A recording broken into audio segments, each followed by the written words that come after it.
तुमच्या देखील किचनमध्ये झुरळ तुम्हाला त्रास देत आहेत, वाळवी तुमच्या घरातील फर्निचर खराब करते, ढेकूळ तुम्हाला रात्रीचे झोपून देत नाहीयेत, डोंट वरी.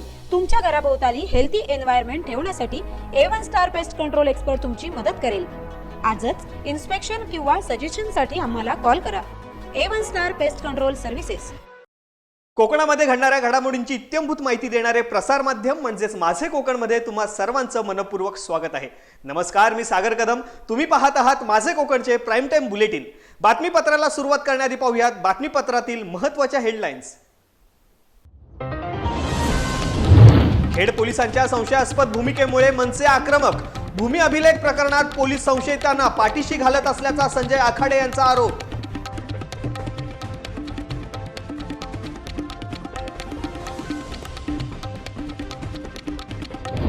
महाडमध्ये खळबळजनक घटना.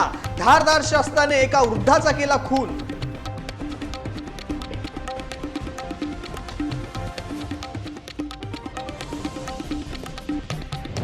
कर्जत येथील बनावट सिगरेट फॅक्टरीवरती स्थानिक गुन्हे शाखेची कारवाई. 5 कोटींचा मुद्देमाल जप्त तर आंतरराज्यीय 15 आरोपींना पोलिसांनी केली अटक.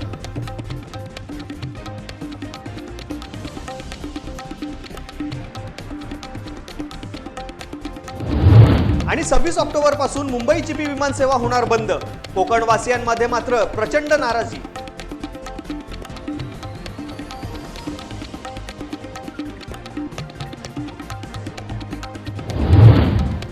आता पाहूया सविस्तर. काही दिवसांपूर्वीच खेड पोलीस ठाण्यामध्ये मोजणी न करताच बनावट नक्षा शेतकऱ्याला दिल्याप्रकरणी खेड तालुक्यातील धामणदेवी येथील पांडुरंग रामचंद्र पेवेकर यांनी खेड पोलीस ठाण्यात दिलेल्या तक्रारीनुसार उपाधीक्षक भूमी अभिलेख कार्यालय खेड श्री ज्ञानेश्वर निकाळजे आणि मंदार भाटकर या 2 अधिकाऱ्यांवरती फसवणुकीचा गुन्हा दाखल करण्यात आला होता. मात्र या प्रकरणी पोलिसांनी केवळ फसवणुकीची जामीनपात्र गुन्हे दाखल केले आहेत. वास्तविक 2 वर्षापूर्वी माजी नगराध्यक्ष वैभव खेडेकर यांच्यावरती अशाच प्रकारे अजामीनपात्र गुन्हे दाखल करण्यात आले होते. मात्र या तक्रारीत या अधिकाऱ्यांना पाठीशी घालण्यासाठी पोलिसांनी केवळ फसवणुकीचे जामीनपात्र कलमे लावून गुन्हे दाखल केले का, असा प्रश्न महाराष्ट्र नवनिर्माण कामगार सेनेचे राज्य सरचिटणीस संजय आखाडे यांनी उपस्थित केला असून भूमी अभिलेख कार्यालयातील या प्रकरणात पोलिसांच्या भूमिकेवरती संशय व्यक्त करत या प्रकरणी स्वतः जिल्हा पोलीस अधीक्षक धनंजय कुलकर्णी यांनी लक्ष घालण्याची मागणी संजय आखाडे यांनी केली आहे.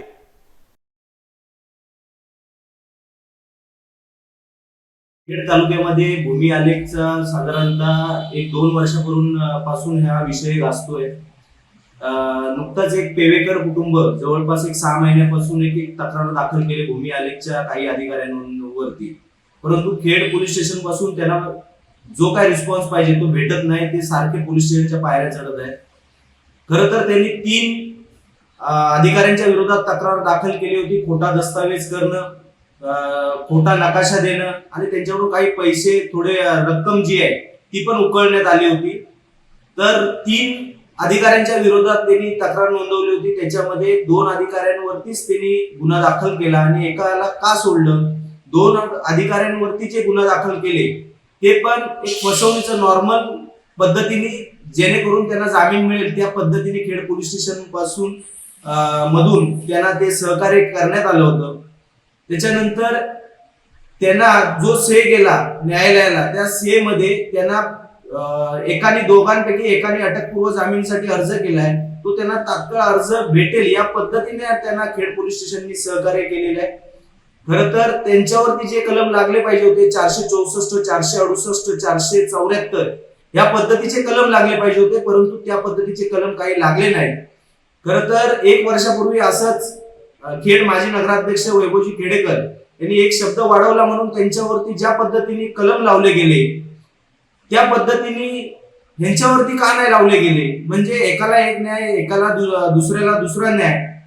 आम्हाला असं वाटतंय की ह्याच्यामध्ये काहीतरी खेड पोलीस स्टेशन मध्ये आरोपींना सहकार्याचं काम केलं जात आहे. त्याच्यानंतर त्यांनी असं पण हे केलंय की ते जे 2 आरोपी आहेत ते मोकाट फिरतायत, त्यांना कोणतीही अटक करत नाही. खेड पोलीस स्टेशनला ते पोलिसांना ते भेटत नाही का? जर नसतील भेटत तर आम्हाला सांगा, आम्ही 24 तासामध्ये महाराष्ट्र नवनिर्माण सेनेची सर्व टीम लावून त्यांना आम्ही घेऊन येतो. आणि माझी अशी मागणी आहे की जो ज्यांच्याकडे तपास होता, उदय भोसले कॉन्स्टेबल ज्यांच्याकडे तपास होता, जर साधा फसवणुकीचा गुन्हा आहे, मग त्या उदय भोसले यांच्याकडून कॉन्स्टेबल कडून पीआय नितीन भोईरनी तो तपास काढून स्वतःकडे घेतला? याच्यामध्ये काही आर्थिक तडजोडी झाल्यात का? माझी अशी मागणी आहे की एसपी साहेबांनी स्वतः या प्रकरणामध्ये लक्ष घालून त्यांच्याकडून तो तपास स्वतःकडे घेऊन याच्यामध्ये नेमकं काय प्रकार घडला आणि का आरोपींना पाठीशी घातलं गेलं याची सखोल चौकशी एसपी साहेबांनी केली पाहिजे. आणि त्याच्यामध्ये महाराष्ट्र पोलिसांची कुठं नाव बदनाम नाही झालं पाहिजे याची दक्षता एसपी साहेबांनी घेतली पाहिजे. आणि खेड तालुक्यामध्ये या 1 वर्षभराच्या कालावधीमध्ये खेड पोलीस स्टेशन मधून कोणकोणते प्रकार झाले याच्यावर देखील एसपी साहेबांनी लक्ष घातलं पाहिजे. महाडमधून एक धक्कादायक बातमी समोर येते. रायगडमधील महाड तालुक्यात असणारे चांडवे बुद्रुक गावातील एका वृद्ध व्यक्तीचा शस्त्राच्या सहाय्याने वार करून खून केल्याची घटना घडली आहे. त्या वृद्धाचे नाव अर्जुन भाऊ शेडगे. त्यांचे वय 62 वर्ष होते. अर्जुन भाऊ शेडगे हे नेहमीप्रमाणे सावित्री नदी किनारी असलेल्या आपल्या गुरांच्या गोठ्याकडे गेले असता सायंकाळच्या सुमारास साकवा शेजारी सुनसान जागेवरती कोणीतरी अज्ञात व्यक्तीने अर्जुन शेडगे यांच्यावरती धारदार शस्त्राने अचानक वार केल्याने त्यांचा जागीच मृत्यू झालाय. शेडगे घरी न आल्यामुळे नातेवाईकांनी शोध घेतला असता त्यांचा मृतदेह रक्तबंबाळ अवस्थेत साकवा शेजारी सापडल्याने एकच खळबळ उडाली. घटनास्थळी पोलीस दाखल होऊन मृतदेह शवविच्छेदनासाठी पाठवला आहे. यापुढील तपास पोलीस ठाणे करत आहे.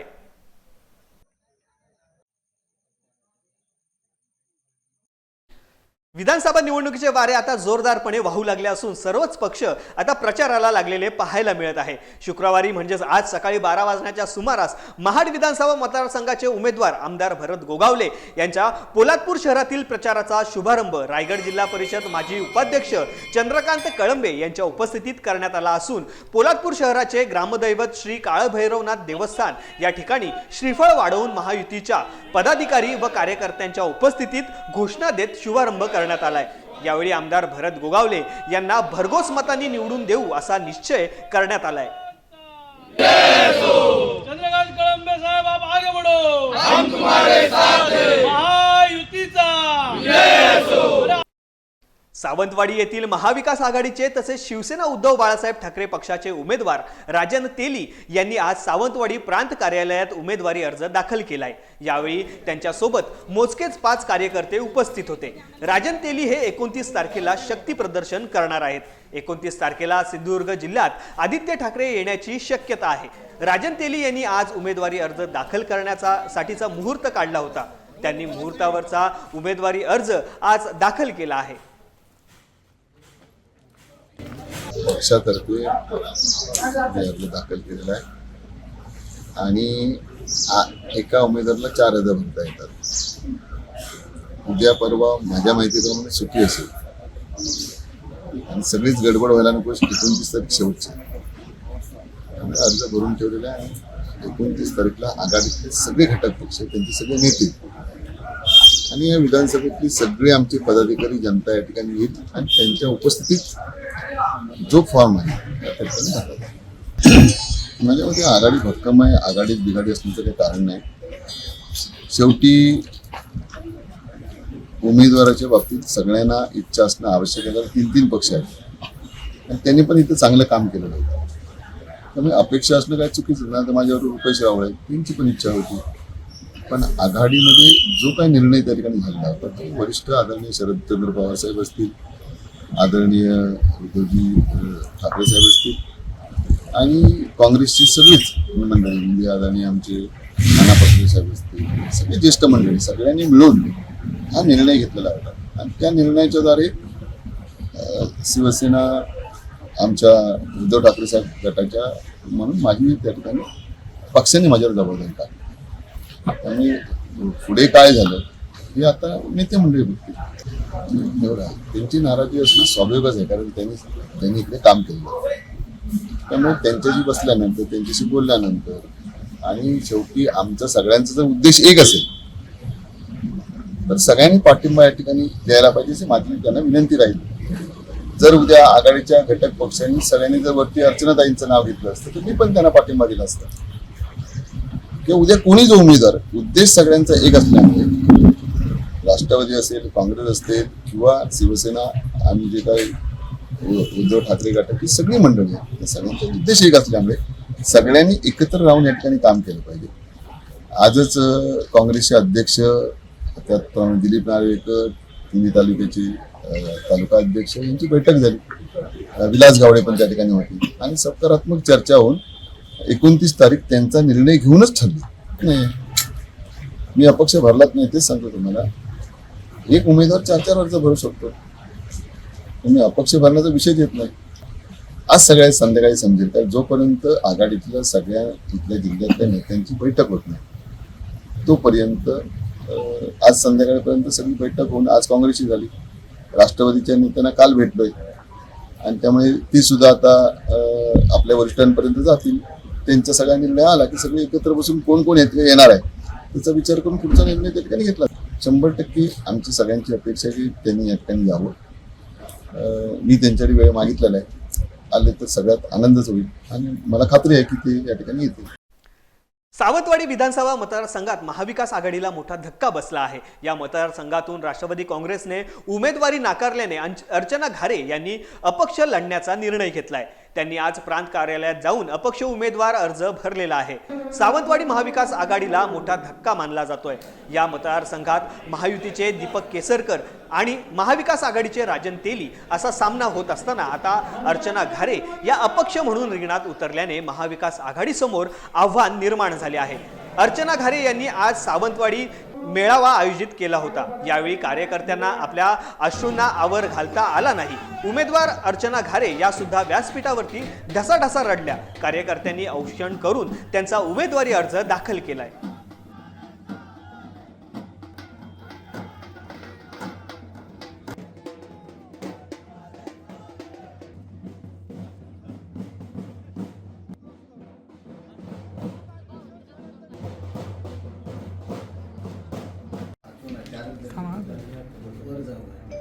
जनतेच्या भावना लक्षात घेऊन आणि त्यांचा आदर करून आज सावंतवाडी विधानसभा मतदारसंघामधनं अपक्ष उमेदवारी आज मी दाखल करत आहे.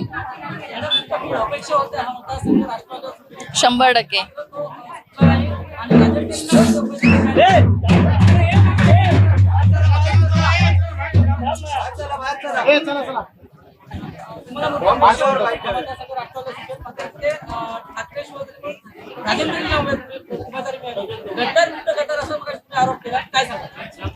आम्हाला सर्वांना अपेक्षा होती की महाविकास आघाडीमधून निष्ठावंतांना एखाद्या निष्ठावंतांना मिळालं असतं तरी चाललं असतं, अशी सगळ्यांची अपेक्षा होती. पण सगळ्यांचा निराशा झालेली आहे. पण आज त्यामुळे मी आज अपक्ष अर्ज दाखल करत. महिला वर्गाचं मोठं समर्थन तुम्हाला मिळत आहे. एकूण परिस्थिती पाहता महिलांची जी ही आहे इथे टक्केवारी आहे ती पुरुषांच्या तुलनेने आहे. विजयाची काय खात्री? 50% पेक्षा जास्त महिला महाराष्ट्र मध्ये सावंतवाडी विधानसभा मतदारसंघामध्ये आहे आणि महिला वर्ग हा अतिशय भावनेने जोडलेला आहे आणि त्यामुळे मला 100% खात्री आहे की महिलांची साथ आणि माझ्या भावांचा आधार हा नक्कीच विजयाकडे घेऊन जाईल असं मला विश्वास आहे. महाविकास आघाडीला हा मोठा धक्का मानला जातोय. कशा पद्धतीने तुमचा विकास होता तुम्ही मानता काय महाविकास आघाडीला धक्का आहे? नाही, आता हे सर्वसामान्य जनतेच्या भावनांचा विचार करून मी आज उमेदवारी अर्ज दाखल करते.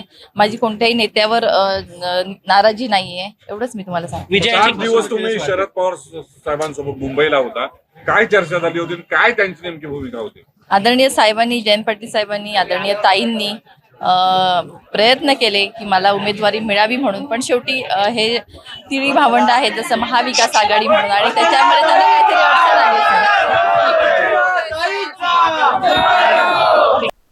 या बातमीसह आता बातमीपत्रामध्ये वेळ झाली छोट्याशा विश्रांतीची. विश्रांतीनंतर पाहूयात उर्वरित घडामोडी. तुम्ही कुठेही जाऊ नका, पाहत राहा फक्त माझे कोकण.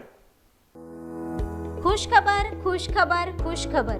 मैं रमेश मनोहर सागवेकर ज्वेलर्स सोने, चांदी व मोत्याचे तसेच आकर्षक हॉलमार्क व अत्याधुनिक पद्धतीचे दागिने मिळण्याचे खेडमधील एकमेव ठिकाण. मैं रमेश मनोहर सागवेकर ज्वेलर्स घेऊन येत आहे ग्राहकांसाठी दसरा आणि दीपावली निमित्त आकर्षक भेट कुपन योजना.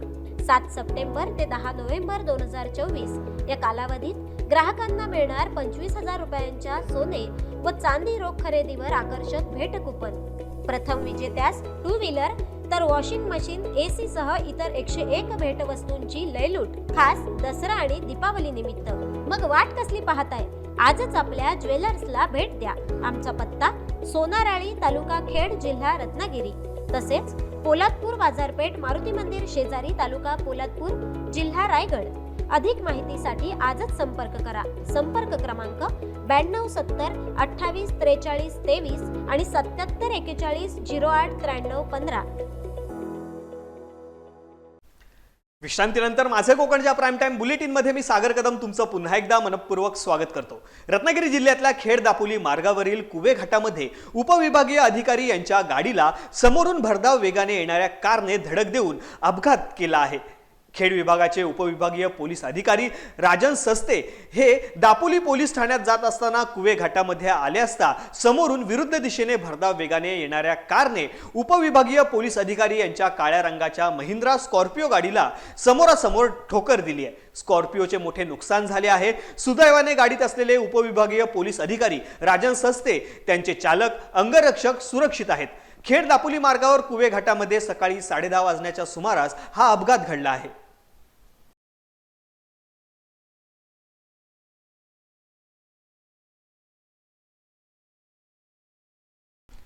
कर्जतमध्ये स्थानिक गुन्हे शाखेने मोठी कारवाई केली आहे. रायगड जिल्ह्यातल्या कर्जत तालुक्यामध्ये असणाऱ्या सांगवी गावच्या हद्दीमध्ये अब्बास नावाच्या फार्म हाऊसमध्ये गोल्ड फ्लॅग कंपनीच्या नावाने बनावट सिगरेट तयार केले जात होते. स्थानिक गुन्हे शाखेचे पोलीस निरीक्षक बाळासाहेब खाडे यांना मिळालेल्या गोपनीय माहितीनुसार गुन्हे शाखेच्या पोलिसांनी या बनावट सिगरेट फॅक्टरीवरती धडक कारवाई करून 5 कोटीचा मुद्देमाल आणि आंतरराज्यीय 15 आरोपी अटक केल्याची माहिती रायगडचे पोलीस अधीक्षक सोमनाथ घारगे यांनी पत्रकार परिषदेमध्ये दिली आहे. यावेळी अप्पर पोलीस अधीक्षक अभिजित शिवतरे, स्थानिक गुन्हे शाखेचे पोलीस निरीक्षक बाळासाहेब खाडे उपस्थित होते. या बनावट सिगरेट फॅक्टरीचा मालक हा दक्षिण भारतीय असल्याची माहिती मिळते.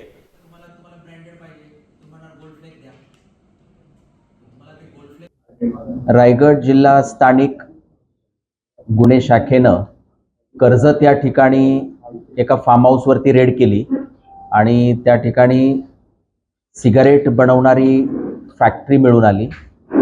त्या ठिकाणी जो मुद्देमाल मिळाला त्यामध्ये तयार सिगारेट्स जवळजवळ 2,31,00,000 रुपयाच्या सिगारेट्स मिळून आल्या.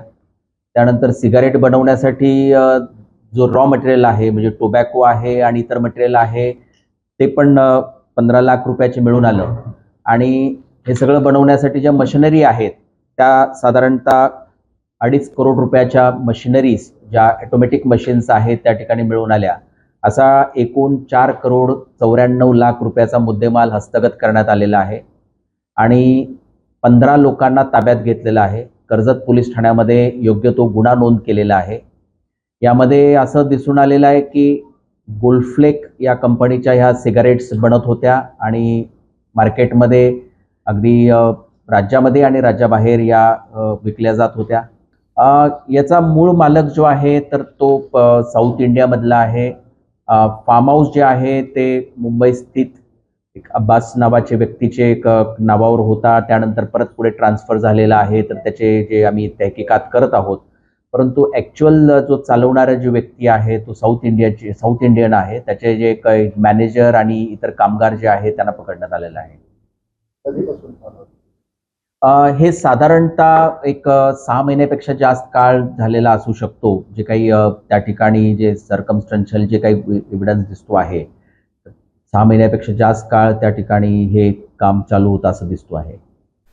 पेण मतदारसंघात 3 शक्ती एकत्र आल्याने विजय हा निश्चित माझाच होईल असा विश्वास आमदार रविशेठ पाटील यांनी व्यक्त केलाय. याचा काय प्रश्नच राहिलेला नाही. पेण मतदारसंघात 3 शक्ती एकत्र आल्या. इथे एकमेकाच्या विरोधात नेहमीच एका पक्ष होता, पण या मतदारसंघात अनेक वर्ष शेका पक्ष काँग्रेस, शेका पक्ष भाजपा अशी लढाई होती. आता धैर्यशील पाटील आल्यानंतर या मतदारसंघाचं चित्र काय असेल? लोकसभेला तुम्ही चित्र बघितलं. लोकसभेला या ठिकाणी 50,000ची आघाडी तटकरे साहेबांना मिळाली. हे तटकरे साहेब पण या मतदारसंघात आमच्या बरोबर आहेत. शेका पक्ष पूर्वी होता त्याच्यात 90% शेका पक्ष आज आमच्या बरोबर आहे. शिंदे गट आमच्या बरोबर आहे. तटकरे साहेब आमच्या बरोबर आहेत.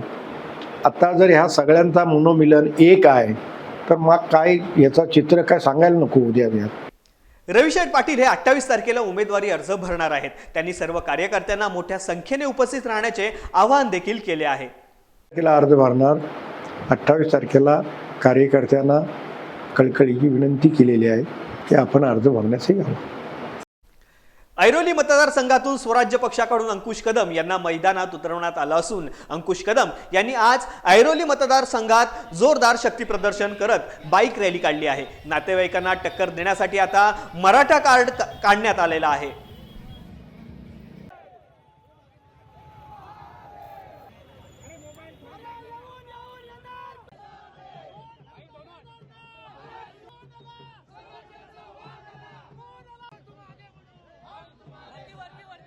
सणासुदीच्या काळात फुलांच्या मागणीत मोठी वाढ झाली असली तरी सध्या नैसर्गिक फुलांच्या किमतीत सातत्याने वाढ होत असल्याने कृत्रिम फुलांनी बाजार सजला आहे. यंदा दिवाळीत सजावटीसाठी हीच फुले पहिली पसंती ठरणार आहे. दिवाळीत घर आणि कार्यालयांच्या सजावटीसाठी नागरिक नैसर्गिक फुलांना पूर्वी पसंती देत होते. आता ती जागा कृत्रिम फुलांनी घेतली आहे. या फुलांपासून तयार केलेले हार, पुष्पगुच्छ, तोरण यांसारख्या वस्तू बाजारात आता मोठ्या प्रमाणावरती उपलब्ध आहेत.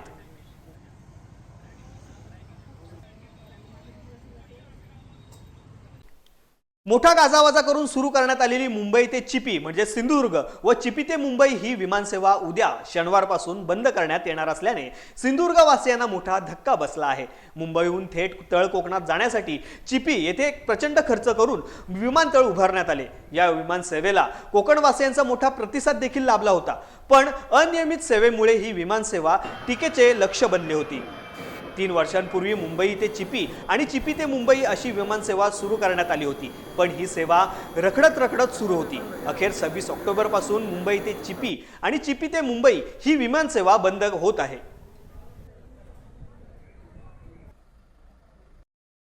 Ratnagiri TRP Sai agency stop जवळ डंपरच्या धडकेत 2 जण ठार झाल्याची घटना आज शुक्रवारी सकाळी घडली आहे. हा अपघात इतका भीषण होता की डंपरने धडक दिल्यानंतर दोघे दुचाकी स्वार डंपरच्या मागच्या चाकात अडकून काही अंतर फरफटत गेले.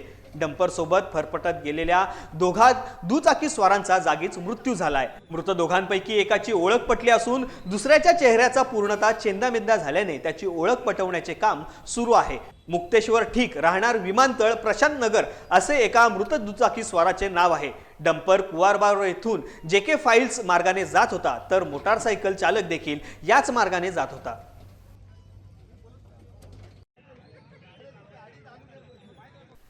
दादर सागरी पोलीस ठाणे हद्दीत आज दिनांक 25 ऑक्टोबर रोजी सकाळी 10:30 ते 1 वाजेपर्यंत विधानसभा सार्वत्रिक निवडणूक 2024च्या अनुषंगाने पोलीस ठाणे हद्दीतील जोहे, कळवे, दादर, रावे व जिते या गावात रूट मार्च काढण्यात आला. दादर सागरी पोलीस ठाणे प्रभारी अधिकारी नागेश कदम व पोलीस ठाणे कडील 1 अधिकारी व 7 अंमलदार तसेच CIPFचे 1 अधिकारी तर 49 जवान हजर होते.